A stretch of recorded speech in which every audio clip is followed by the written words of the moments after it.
Mga kapuso, enhanced local public transport route plans ang Iloilo City sa madason pang nga tuig mapatuman suno sa PSTMO nga aayhan. Ini ang gintutukan ni John Sala.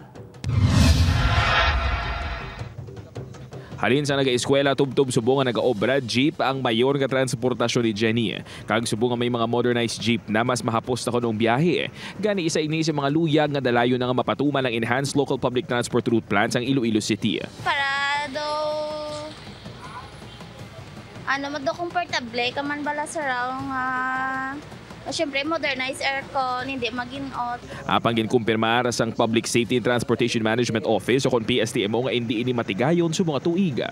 Definitely, within the year, hindi na natin implement ang LPTRP natin. So within the year, kati manunggali days na kita, ngumasako na kayo. Pila sa mga rason nga ginpatpatikunlo amo ang wala pa natapos nga pagpinta sa loading and unloading boxes sa city proper area. Ang kabudlay sa pagpinta sa pila ka mga dalanon sa di nahamtang nga mga temporary stall sa pag-rehabilitate sa mga merkado.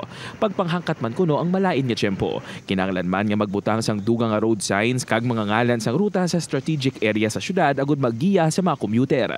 Maprocure ang syudad, of course, ng atong transport cooperative, nagbulig man, no? So ang iba naton ng mga private sector nagbulig man sa aton, which nga ang iban madonate, no, sa mga traffic signages sa aton syudad para mas madasig. No, kasi it's a public-private partnership ini siya. Sa 850 ka loading and unloading boxes sa syudad sang Iloilo, 28 pa lang ang napintahan.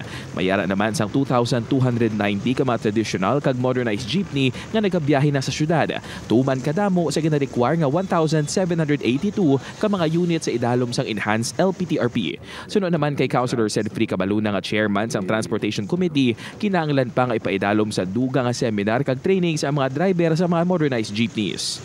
We're trying to work out nga maedukar ang mga drivers so that ma-improve ang ila pagbiyahe sa mga modernized jeepneys. We have, for ang record naman last na 200 plus accidents that were involvado ang atong modernized jeepneys. Padayod man ang information drives ng city government agud nga mapaalinton sa publiko ang mga bag-o nga ruta. Upod kay Hans Tisierto, John Sala. 1 Western Visayas.